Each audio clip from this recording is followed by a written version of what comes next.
We're on chapter 4. There's also a PDF link in the chat if you type !read along. If you can't read, that is what I'm here for. I will be reading it out loud, directly into your gentle ears. Gently.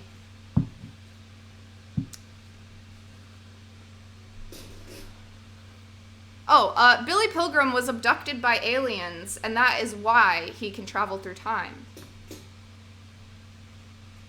Just for some context. So we are finally going to read the chapter about his abduction. That makes sense, right?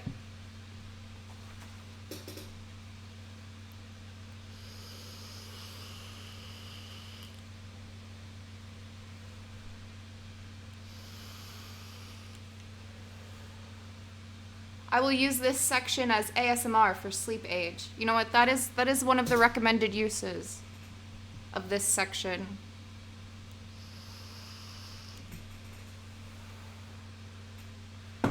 Hopefully he'll describe what the aliens look like again, but if you missed the description of the Tralfamadorians, they look like hands on top of toilet plungers, where the plunge base, that's how they stand. You know, they stand on the plunger base, and then it goes up skinny, and they have a head like a hand, and there's an eyeball in the middle.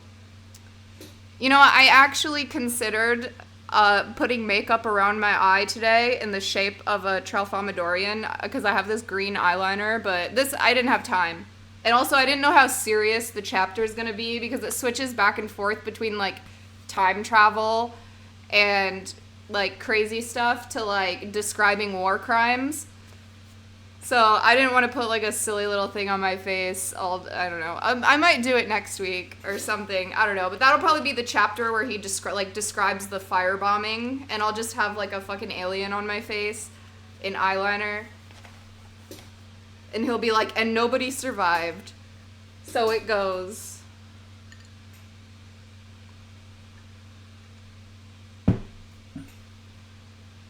And I'll just be like, blah, blah, blah, blah, you know?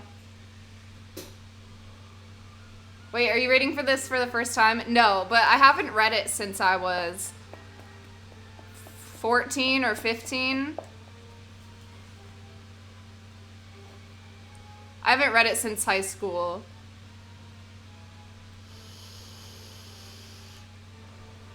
And I was 18 when I got So It Goes tattooed on me. This is my first tattoo.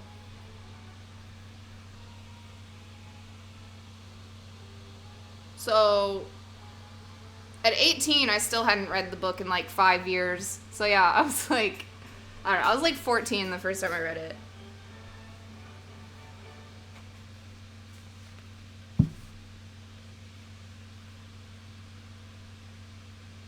So it goes where? That is the question. Okay, chapter 4. Billy Pilgrim could not sleep on his daughter's wedding night. He was 44. The wedding had taken place that afternoon in a gaily striped tent in Billy's backyard. The stripes were orange and black.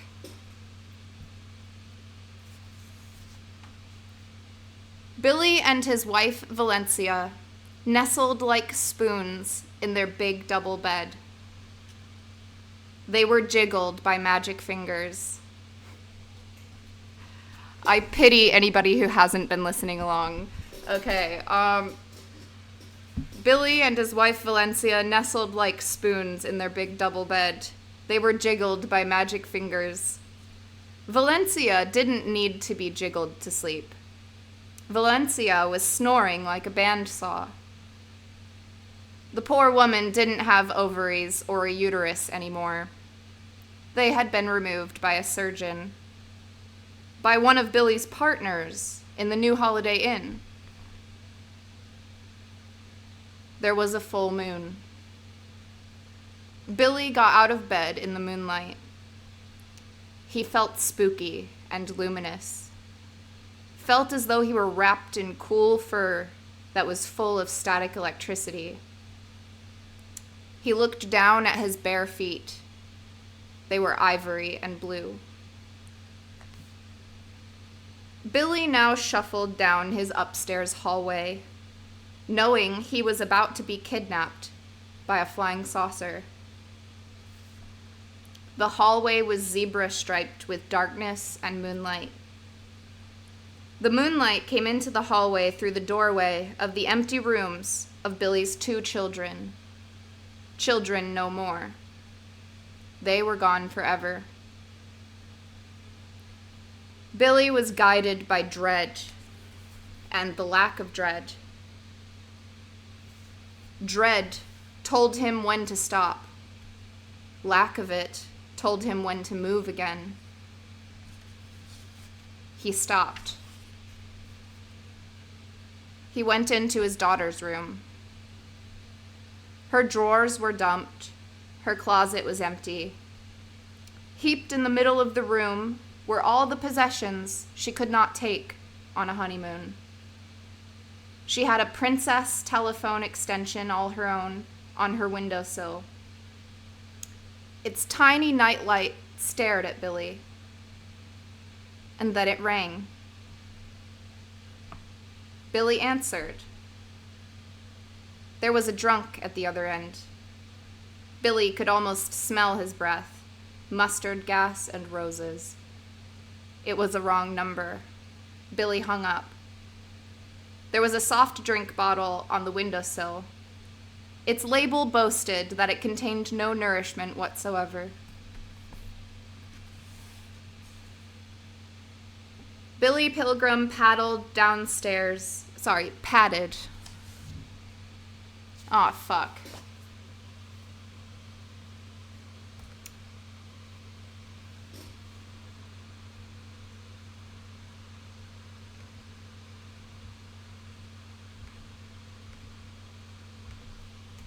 I'm gonna try to lower my bit rate.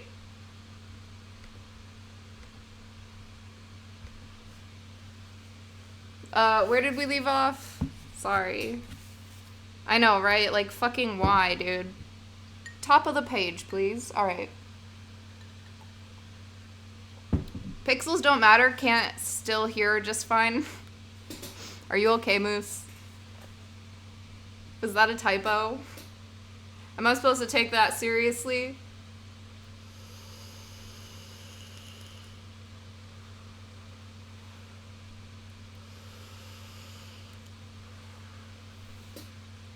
Alright, I'll start from the top of the page. He went into his daughter's room. Her drawers were dumped. Her closet was empty. Heaped in the middle of the room were all the possessions she could not take on a honeymoon. She had a princess telephone extension all her own on her windowsill. Its tiny nightlight stared at Billy, and then it rang. Billy answered. There was a drunk at the other end. Billy could almost smell his breath, mustard gas and roses. It was a wrong number. Billy hung up. There was a soft drink bottle on the windowsill. Its label boasted that it contained no nourishment whatsoever. Billy Pilgrim padded downstairs on his blue and ivory feet. He went into the kitchen, where the moonlight called his attention to a half bottle of champagne on the kitchen table. All that was left from the reception in the tent. Somebody had stoppered it again. Drink me, it seemed to say.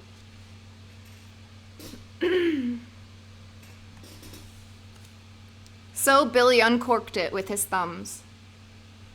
It didn't make a pop. The champagne was dead. So it goes. Billy looked at the clock on the gas stove. He had an hour to kill before the saucer came. He went into the living room, swinging the bottle like a dinner bell, turned on the television. He came slightly unstuck in time, saw the late movie backwards, and then forwards again. It was a movie about American bombers in the Second World War and the gallant men who flew them. Seen backwards, as by Billy. The story went like this. American planes, full of holes and wounded men and corpses, took off backwards from an airfield in England. Over France, a few German fighter planes flew at them backwards, sucked bullets and shell fragments from some of the planes and crewmen. They did the same for the wrecked American bombers on the ground. And those planes flew up backwards to join the formation. The formation flew backwards over a German city that was in flames. The bombers opened their bomb bay doors, exerted a miraculous magnetism which shrunk the fires, gathered them into cylindrical steel containers, and lifted the containers into the bellies of the planes. The containers were stored neatly in racks.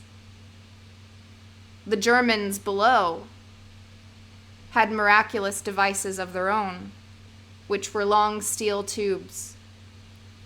They used them to suck more fragments from the crewmen and planes. But there were still a few wounded Americans, though, and some of the bombers were in bad repair. Over France, though, German fighters came up again, made everything and everybody as good as new. When the bombers got back to their base, the steel cylinders were taken from the racks and shipped back to the United States of America, where factories were operating night and day, dismantling the cylinders, separating the dangerous contents into minerals. Touchingly, it was mainly women who did this work. The minerals were then shipped to specialists in remote areas. It was their business to put them into the ground, to hide them cleverly, so they would never hurt anybody ever again. The American flyers turned in their uniforms, became high school kids, and Hitler turned into a baby, Billy Pilgrim supposed. That wasn't in the movie. Billy was extrapolating. Everybody turned into a baby. And all humanity, without exception, conspired biologically to produce two perfect people named Adam and Eve, he supposed.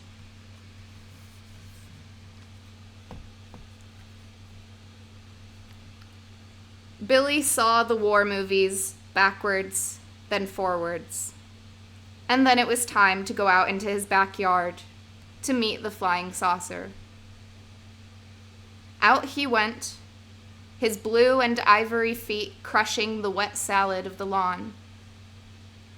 He stopped, took a swig of the dead champagne. It was like 7-Up.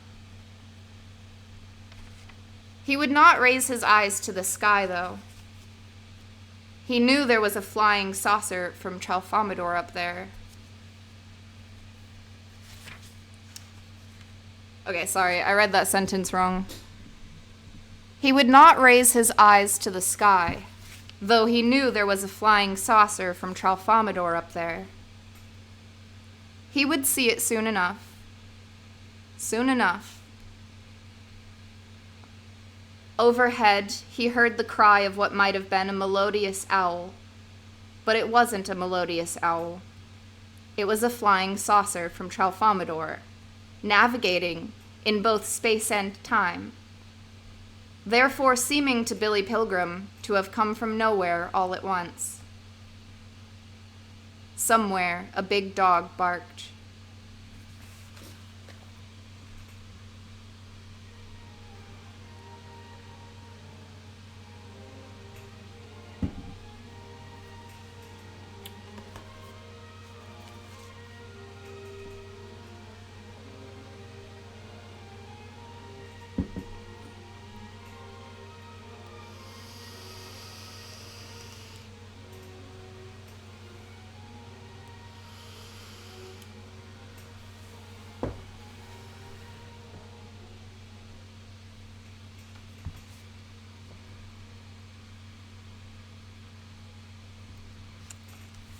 The saucer was 100 feet in diameter, with portholes around its rim.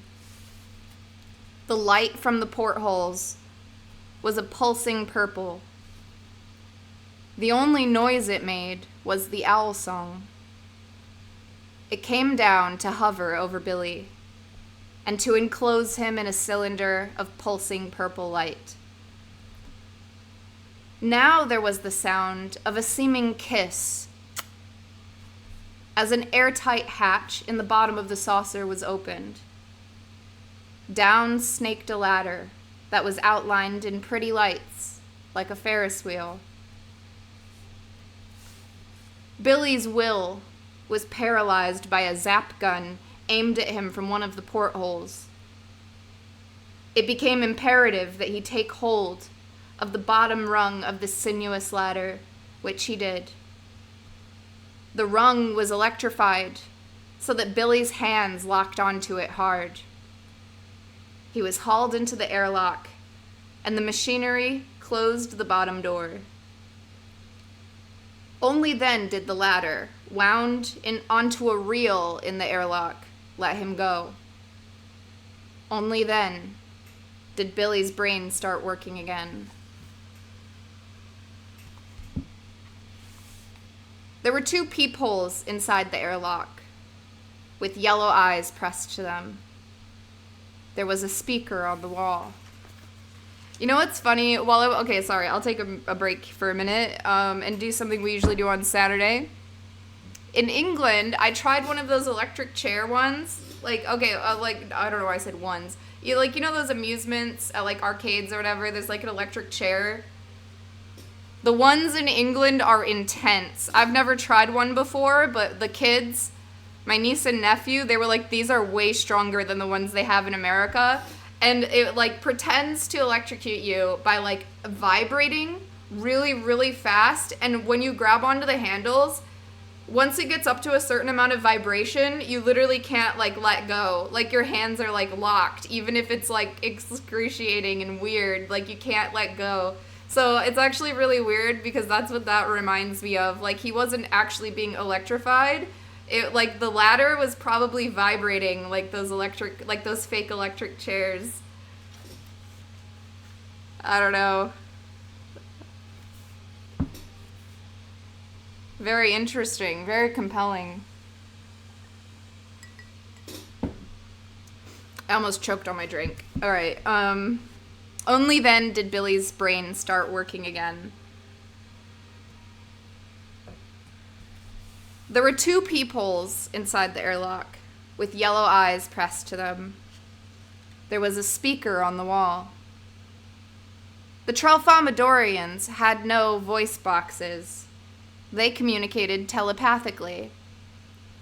They were able to talk to Billy by means of a computer and a sort of electric organ, which made every earthling speech sound. "Welcome aboard, Mr. Pilgrim," said the loudspeaker. "Any questions?" Billy licked his lips, thought a while, inquired at last, "Why me?" "That is a very earthling question to ask, Mr. Pilgrim. Why you? Why us, for that matter?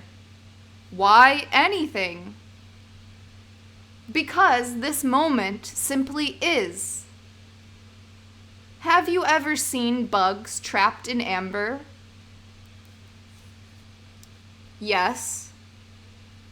Billy, in fact, had a paperweight in his office, which was a blob of polished amber with 3 ladybugs embedded in it. "Well, here we are, Mr. Pilgrim, trapped in the amber of this moment. There is no why."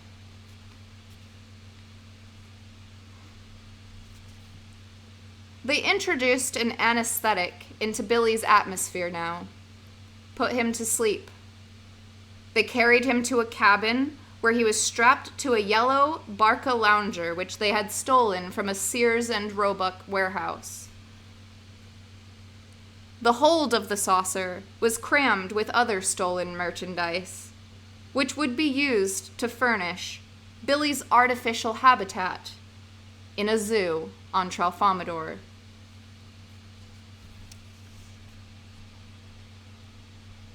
The terrific acceleration of the saucer as it left Earth twisted Billy's slumbering body, distorted his face, dislodged him in time, sent him back to the war.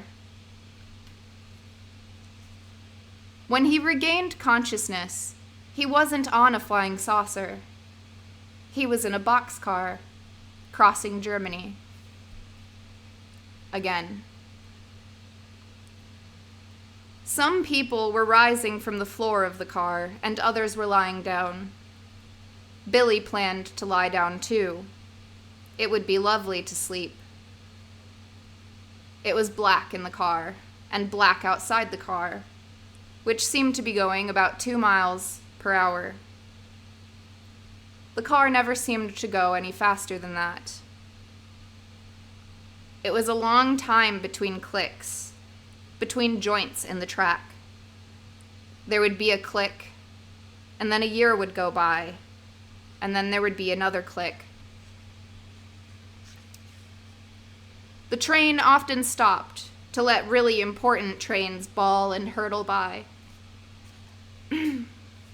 Another thing it did was stop on sidings near prisons, leaving a few cars there. It was creeping across all of Germany, growing shorter all the time.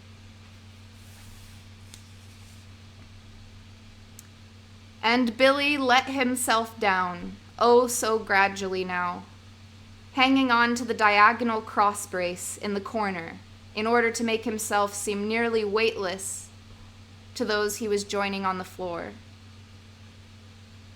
He knew it was important that he make himself nearly ghost-like when lying down. He had forgotten why, but a reminder came soon. "Pilgrim," said a person he was about to nestle with. "Is that you?" Billy didn't say anything, but nestled very politely, closed his eyes. "God damn it," said the person. "That is you, isn't it?" He sat up and explored Billy roughly with his hands. Rudely, sorry, not roughly.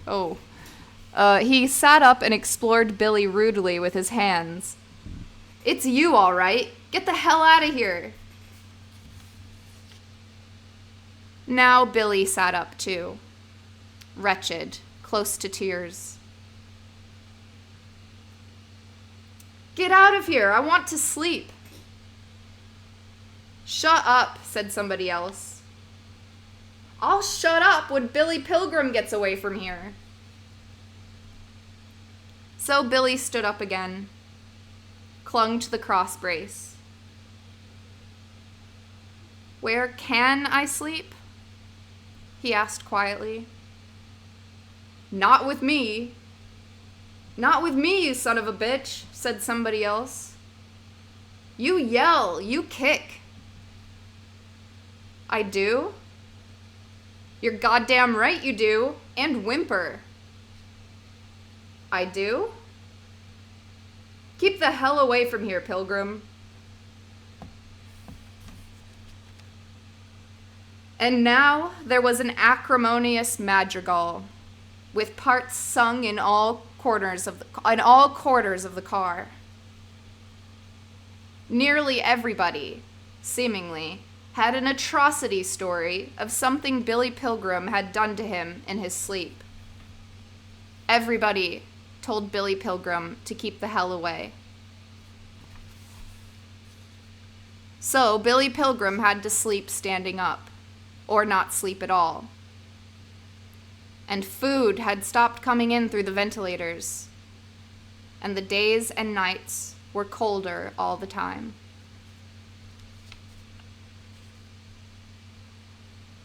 "Come here, you sexy hobo."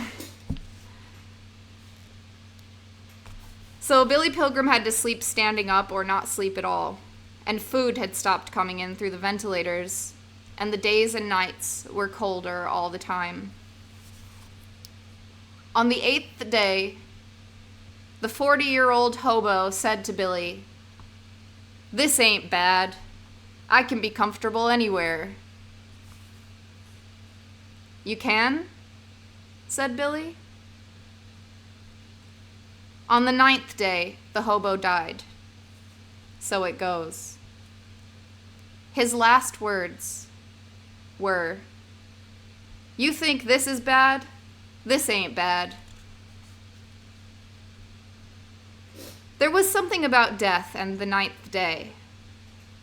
There was a death on the 9th day in the car ahead of Billy's too. Roland Weary died of gangrene that had started in his mangled feet. So it goes.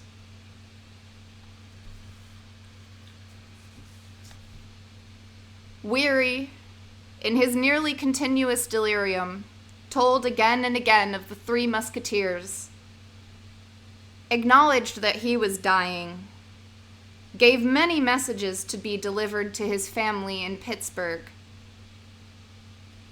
Above all, he wanted to be avenged. So he said again and again the name of the person who had killed him. Everyone in the car learned the lesson well. "Who killed me?" he would ask. And everybody knew the answer, which was this: Billy Pilgrim.